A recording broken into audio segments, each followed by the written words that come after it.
Welcome back. आज हम करने वाले हैं किरचॉफ लॉ पे आधारित क्वेश्चंस।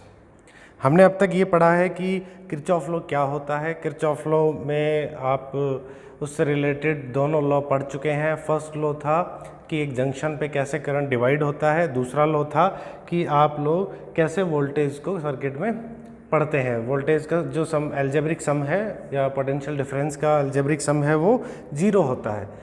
या दूसरा लैंग्वेज क्या कहते थे कि आप अगर एक पूरे लूप में घूमते हैं उसमें अवेलेबल जितने भी पोटेंशियल डिफरेंस हैं रेसिस्टेंस के ऊपर वो इक्वल होंगे उस सर्किट में अवेलेबल ईएमएफ के इक्वल। ठीक है, दोनों ही लैंग्वेज ठीक है।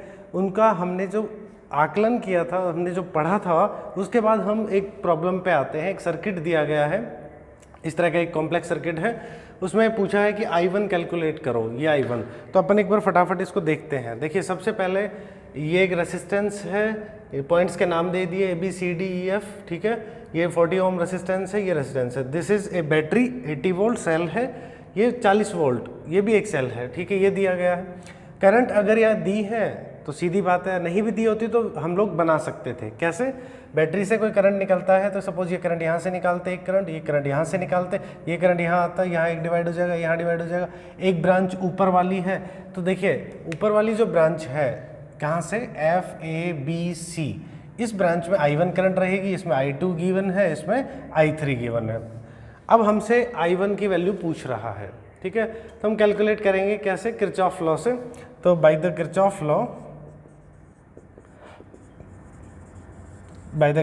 लॉ और बेसिकली सेकेंड लॉ, कौन सा लॉ लगाएंगे, सेकेंड लॉ।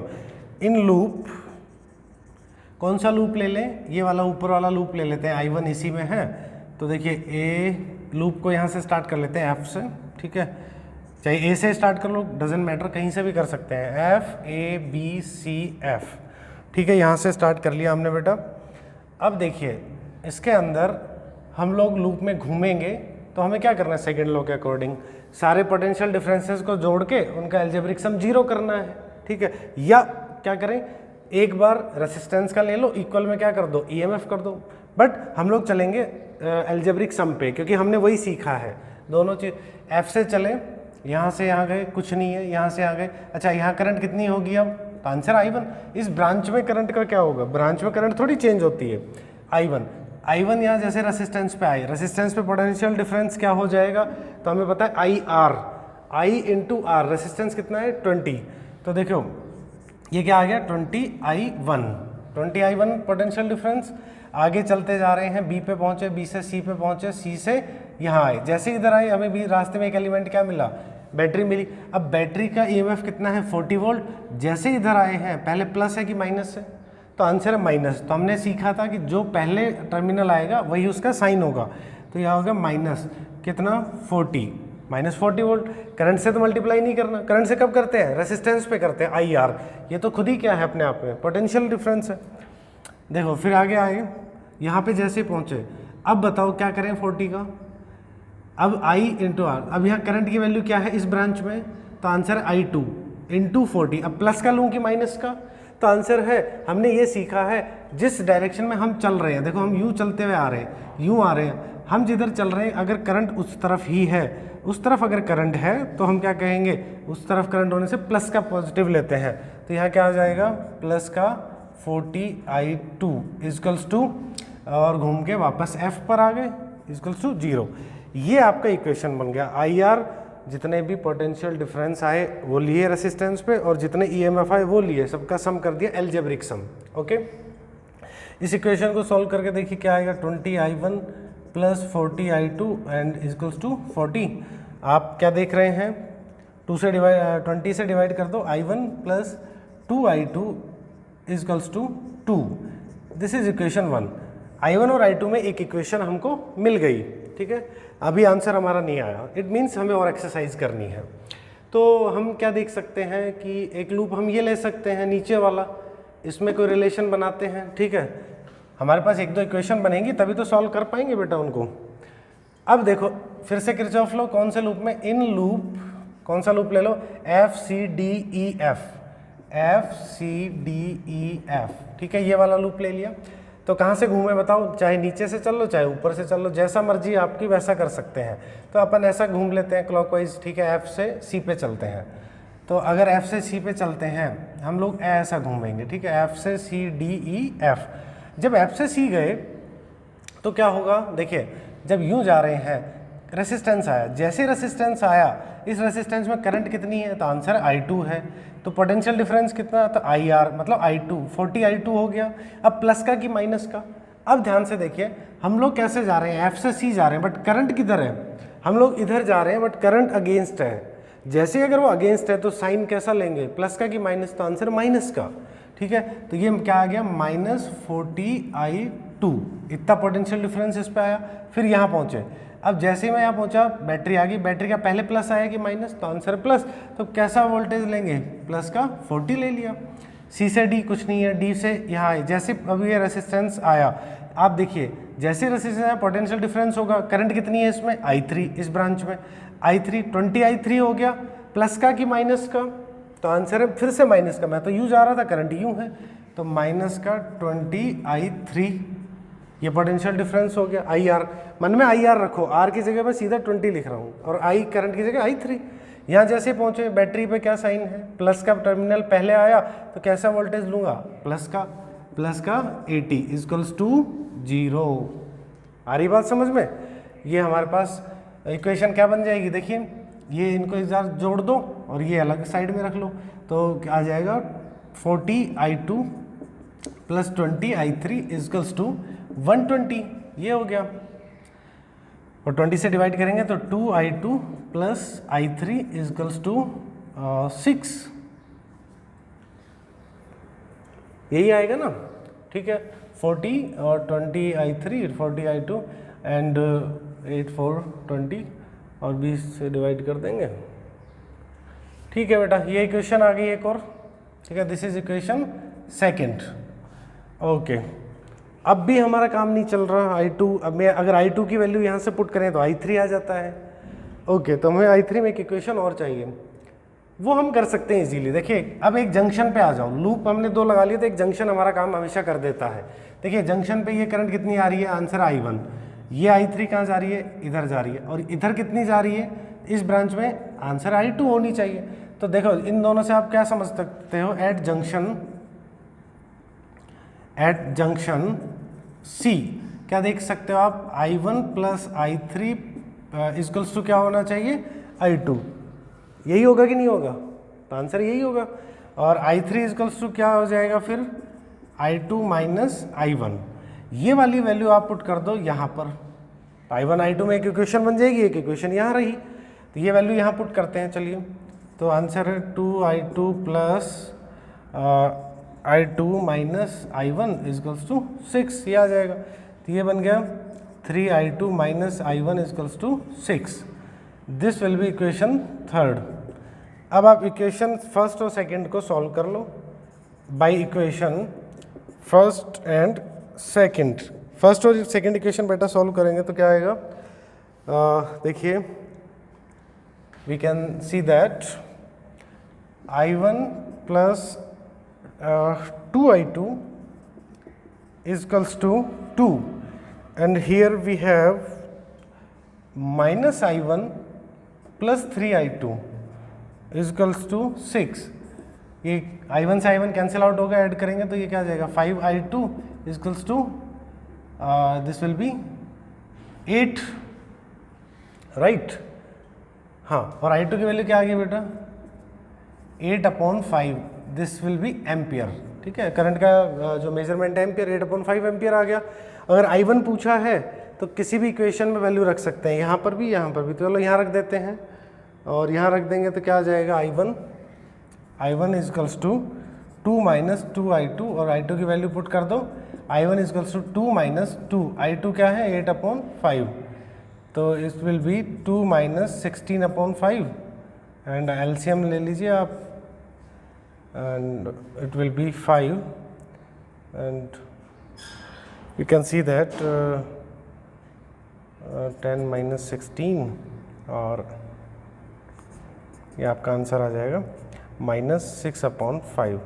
तो जो ये करंट आई है -6/5 इतना एम्पियर, इट मीन्स माइनस में रिजल्ट आया। देखिए हमने I1 की डायरेक्शन क्या मानी थी बेटा, ये कि I1 इधर जा रही है मानी थी। नेगेटिव आंसर आने का मतलब क्या है कि हमारा ये जो दिया गया जंक्शन है गलत है, वो इस तरफ बहती होगी, ठीक है। क्योंकि देखिए बड़ा बैटरी जो आप देख रहे हैं, बड़ा ईएमएफ किसका है, इसका है। तो अगर ये इफेक्टिव है तो इसकी जो करंट है उसकी ज़्यादा इफेक्टिव होगी, ठीक है। तो प्लस और माइनस जो है उसमें आपको कंफ्यूज नहीं होना। प्लस माइनस सिंपली क्या है, नोटिफिकेशन कि आपका करंट का डायरेक्शन क्या है, ठीक है, दैट्स इट। तो ये हम एक न्यूमेरिकल प्रॉब्लम सॉल्व कर सकते हैं। इसके बाद हम एक और क्वेश्चन करेंगे, वो अभी करते हैं।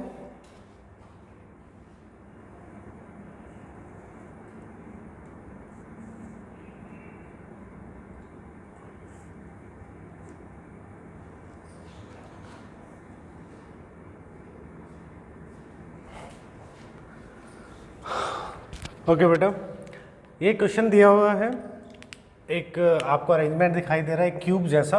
एक क्यूब के अरेंजमेंट में इतने सारे रेसिस्टेंस जुड़े हुए हैं और सारे इक्वल रेसिस्टेंट वायर हैं, ठीक है।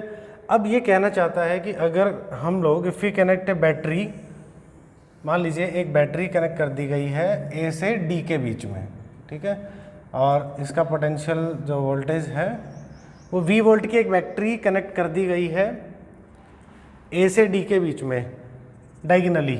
ए और डी क्या है आपस में, अपोजिट है डायगोनली। तो ए से डी के बीच में नेट रेसिस्टेंस कैलकुलेट कीजिए। ये क्या कहना चाहता है, net R between A and D. आपको ए से डी के बीच में नेट रेसिस्टेंस कैलकुलेट करना है, ठीक है। तो करते हैं, ठीक है, इसको स्टार्ट। सबसे पहले हम क्या सपोज करते हैं, अगर ये बैटरी ऐसे कनेक्ट, ये बड़ा फेमस क्वेश्चन है, आपके बुक के एग्जाम्पल में भी है, राजस्थान बोर्ड एग्जाम में भी आ रखा है, बोर्ड प्रिपरेशन करते हैं तब। देखिए यहाँ पर करंट क्या मान लेते हैं, लेटर से आई करंट यहाँ ऐसे जाएगी क्योंकि प्लस टर्मिनल है, और वापस क्या होगा, आई करंट ऐसे आएगी, ठीक है। ये आई करंट हो गया।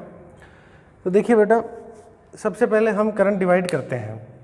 जैसे ही करंट आई यहाँ आई, ए जंक्शन को सोचो, ए पर क्या होगा, जैसे ही करंट पहुंची कि आई करंट आई, उसके पास कितने रास्ते हैं, आंसर है दे रहा 3 वेज, 3 रास्ते हैं। अब तीनों पर अलग अलग करंट जाएगी या इक्वल भागों में डिवाइड होकर जाएगी। तो आंसर है वो आगे देखेगी रेसिस्टेंस क्या है। रेसिस्टेंस क्या करता है, करंट का विरोध करता है। तो ये रेसिस्टेंस देखेगी कि रेसिस्टेंस तीनों रास्तों पर इक्वल है, तो करंट का जो डिवीजन होगा, बंटवारा होगा, वो भी कैसा होगा, इक्वल होगा। हाँ, रेसिस्टेंस अलग अलग होता तो करंट भी अलग अलग जाती। तो यहाँ पर करंट तीसरे हिस्से की I/3, यहाँ पर भी करंट I/3 एंड इसमें भी I/3। आ रही बात समझ में आपको? ओके। जैसे ही अब इस I/3 पे देखो, जैसे ही I/3 यहाँ पहुंची बेटा, इसके पास कितने रास्ते हैं, तो आंसर है दे रहा 2 वेज और इक्वल है। तो I/3 का आधा हिस्सा इधर चला गया, दैट विल बी I/6, और आधा हिस्सा इधर, that will be I/6। Okay, इस I/3 को देखिए, ये I/3 इधर गई, फिर से 2 रास्ते, I/6 ऊपर चली जाएगी, I/6 इधर चली जाएगी। अब देखिए पूरे में हम नहीं बनाएंगे, इसी को फोकस करो। ये I/6 यहाँ पहुंची, अब C पे आ जाओ जंक्शन पे। I/6 यहाँ पहुंची, H से C पॉइंट, ये वाली H से C जा रही है, वो भी I/6 है। ये I/6 यहाँ आई, ये I/6 यहाँ आई, दोनों मिलकर I/6 यहाँ क्या निकाल लेंगी बेटा, आंसर I/3। इस वाली ब्रांच में I/3, और इसी तरह से आप देखेंगे यहाँ I/6 मिलके I/3, यहाँ के I/6 मिलके I/3 टोटल मिलके फिर I बन जाएगी वो। तो इस तरह से इसमें करंट फ्लो होती है, बट हम ज़्यादा नहीं बनाएंगे बिकॉज मैं जानता हूँ किरचॉफ लॉ यूज़ करना, by Kirchhoff second law of Kirchhoff, ठीक है। सेकेंड किरचॉफ लॉ से हम क्या देख सकते हैं, कौन सा लूप ले लें, आप लूप ले लीजिए बेटा ABCDA, मतलब देखो ABCD, और ये भी तुमने एक वायर जोड़ा हुआ है दैट विल, हमने सर्किट, हमें आपको ऐसा सीधा सीधा नहीं दिख रहा, बट लूप का मतलब क्या है, क्लोज पाथ। तो A से B, B से C, C से D, D से A, हो गया।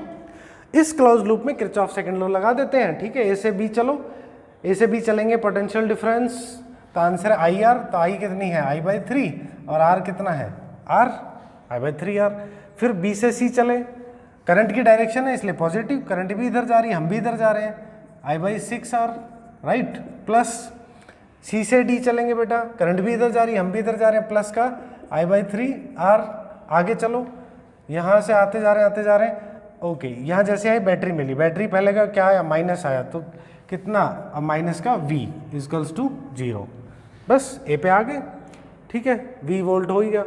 तो देखिए इसको इक्वेशन क्या बन सकती है, I/3 plus I/6 plus I/3 into R equals to V को उधर ले जाओ, और इस R का भी डिवाइड उधर ही कर दें तो आंसर कर सकते हैं, V/R हो जाएगा, राइट।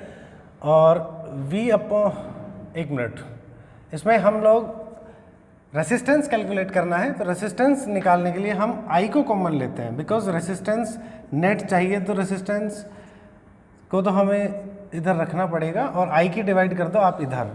अब बिकॉज V/I क्या होता है, तो आंसर है R होता है ना, तो R होता है, तो इसकी जगह मैं R लिख सकता हूँ, तो R नेट क्या हो गया बेटा, ये हो गया R/3 plus R/6 plus R/3, LCM ले लो तो ये आ जाएगा 2R plus R plus 2R, 2 2 4 5, तो R नेट R कितना हुआ, 5/6R, 5R/6, इतना नेट रेसिस्टेंस होगा किसके बीच में, A से D के बीच में।